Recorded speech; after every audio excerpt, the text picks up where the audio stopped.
Olá, tudo bem? Eu estou aqui mais uma vez falando sobre os valores que nós entendemos que nossa igreja precisa desenvolver na sua cultura, no seu ambiente, para alcançar os propósitos do coração de Deus, para nós irmos em busca daquele retrato da igreja que queremos ser, daquela foto do futuro, da igreja que nós ansiamos ser, desejamos ser. Eu já falei para os irmãos que os três recortes que Lucas faz em Atos sobre a igreja primitiva é apaixonante.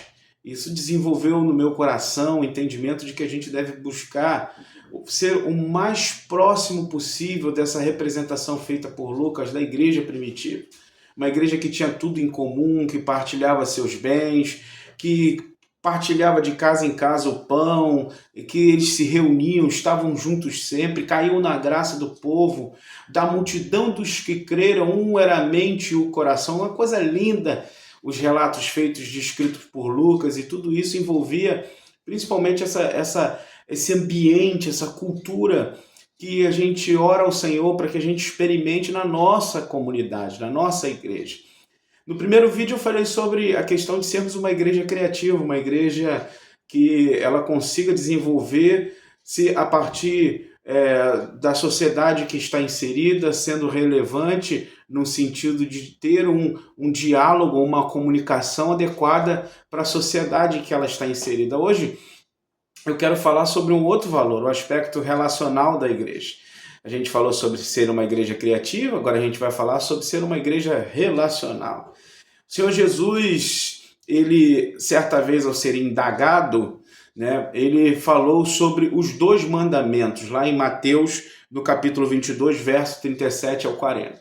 Ele fala que nós temos que amar a Deus sobre todas as coisas, de toda a nossa alma, de todas as nossas forças, entendimento, e ao próximo como a nós mesmos. E ele diz que esses dois mandamentos resumem toda a lei e os profetas. E aí, meus amados irmãos, a gente precisa desenvolver dois relacionamentos saudáveis. Um relacionamento com o Pai, o que a gente precisa ter, sem o relacionamento com Deus, sem uma intimidade com Deus, sem uma vida de oração, sem uma vida de busca a Deus, sem uma vida de piedade, de buscar ao Senhor na sua palavra, na oração, nós não conseguiremos desenvolver uma segunda esfera de relacionamento que é a com o próximo. A gente ama o próximo a partir da nossa relação com Deus. É a gente lembrar da cruz, né? A cruz ela tem um aspecto horizontal, mas ela também tem um aspecto vertical. E esse aspecto que faz a verticalidade, a horizontalidade, ela tem um encontro, e esse encontro é Jesus. Jesus é o nosso pontapé inicial para a nossa relação com Deus e a nossa relação com o próximo. Nós nos relacionamos com Deus e nos relacionamos com o próximo. É impossível a gente desenvolver relacionamentos saudáveis sem estar nos relacionando bem com Deus e sem estar nos relacionando bem com o próximo.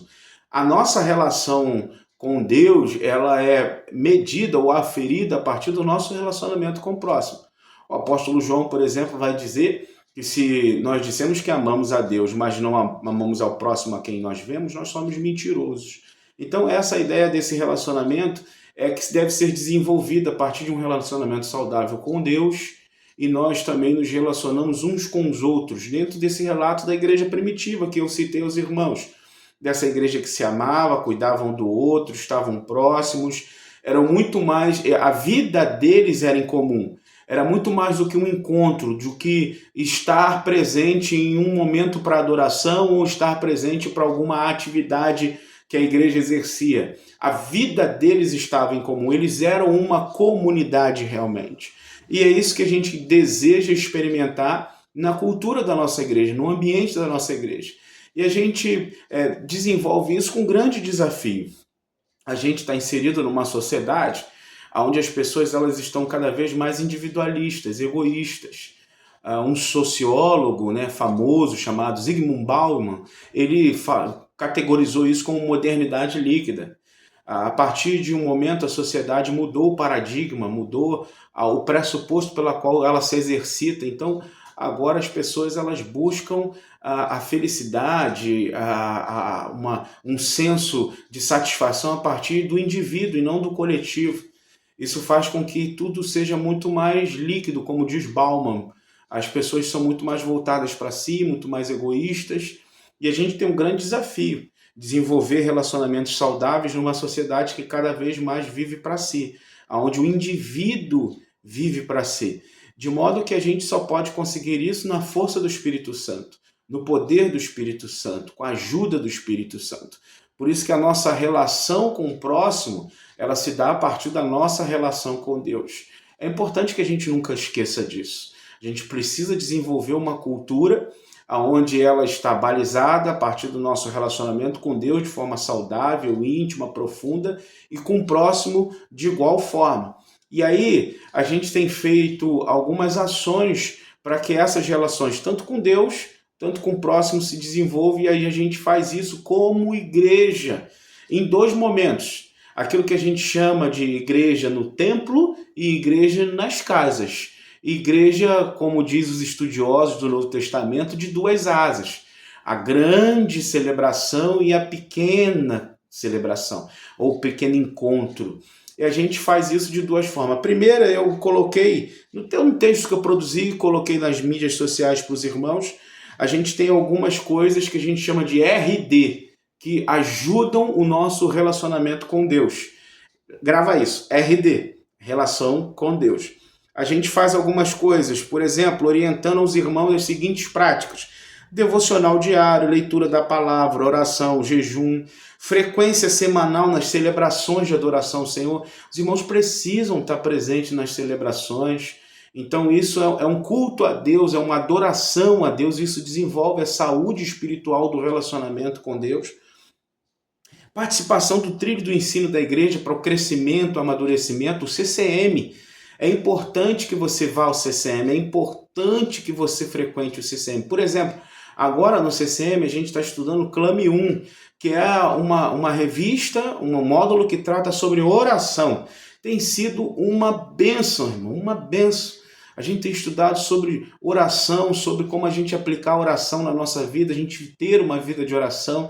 Então, a gente orienta você a frequentar o CCM. A gente tem campanhas para desenvolvimento de maturação espiritual, como, por exemplo, os 21 dias de oração e jejum, 40 dias com propósito, 40 dias de amor. A gente faz nesse tempo processos que ajudam os irmãos no seu desenvolvimento espiritual. Reuniões de oração, a gente tem reuniões de oração acontecendo na nossa igreja. Por exemplo, amanhã pela manhã a gente tem um jardim de oração às 9 horas da manhã, que as irmãs se reúnem para orar. Eu estarei reunido com os pastores da associação para orar. Então, assim, a gente vai fazem movimentos de oração. Isso são orientações para desenvolver o seu relacionamento com Deus. Agora eu quero falar sobre o que nós orientamos você a fazer para ajudar no seu relacionamento com o próximo. Primeiro, a gente orienta que você participe de uma célula, frequente uma célula, trabalhe numa célula, desenvolva relacionamentos com as pessoas, com os irmãos na célula. Num grupo melhor, você ali faz parte de forma mais íntima, mais próxima, você desenvolve relacionamentos mais profundos. Às vezes na igreja são muitas pessoas e a gente acaba não conseguindo, porque o culto a gente vem adorar, a gente vem prestar culto e é muito mais uma coisa voltada para o Senhor, mas na célula a gente consegue desenvolver isso. A gente está mais próximo das pessoas, a gente se relacionar não só no dia do encontro, mas após o encontro. Isso desenvolve um relacionamento mais profundo, mais íntimo. Além da célula, a gente orienta você a se envolver num processo contínuo de discipulado. O que significa isso? Uma pessoa mais madura cuidando de uma pessoa que ainda está no processo de maturação. Então isso desenvolve quem é mais maduro, porque esse irmão precisa da dependência de Deus, da graça de Deus, para ajudar aquele que é menos maduro nas suas dificuldades. E os dois crescem juntos nessa relação, até que o menos maduro se torne alguém mais maduro e faça esse mesmo processo com outra pessoa. E assim a gente vai reproduzindo o processo, tá bom? E os GDs de coordenação e supervisão, que são o cuidado dos próprios líderes de célula. O líder precisa ser cuidado. Então, os supervisores, eles fazem reuniões periódicas para cuidado, para acompanhamento, para oração, para tratar das dificuldades dos líderes e os coordenadores dos supervisores, e assim sucessivamente. E isso também acontece num processo com a própria liderança da igreja. Eu me reúno com eles e cuido deles, procuro saber das suas necessidades, oro por eles e a gente assim vai desenvolvendo um relacionamento de mutualidade, como o Novo Testamento fala, no cuidado uns dos outros. Essas são algumas orientações, é óbvio que tem algumas coisas a mais que a gente faz, mas o nosso desejo é mostrar um pouco para vocês, assim, abrir um pouco, descortinar um pouco os valores da nossa comunidade para você entender o que nós pensamos sobre igreja, acerca da igreja, e para você sentir-se participante. Para isso você precisa se relacionar, se envolva com a igreja, participe, ame sua igreja, ame sua célula, ame os irmãos e juntos vamos amar a Deus sobre todas as coisas. Amém? Deus abençoe você. Até o próximo vídeo com mais um valor da nossa querida PIB em Rocha Miranda. Um abraço a todos. Deus abençoe.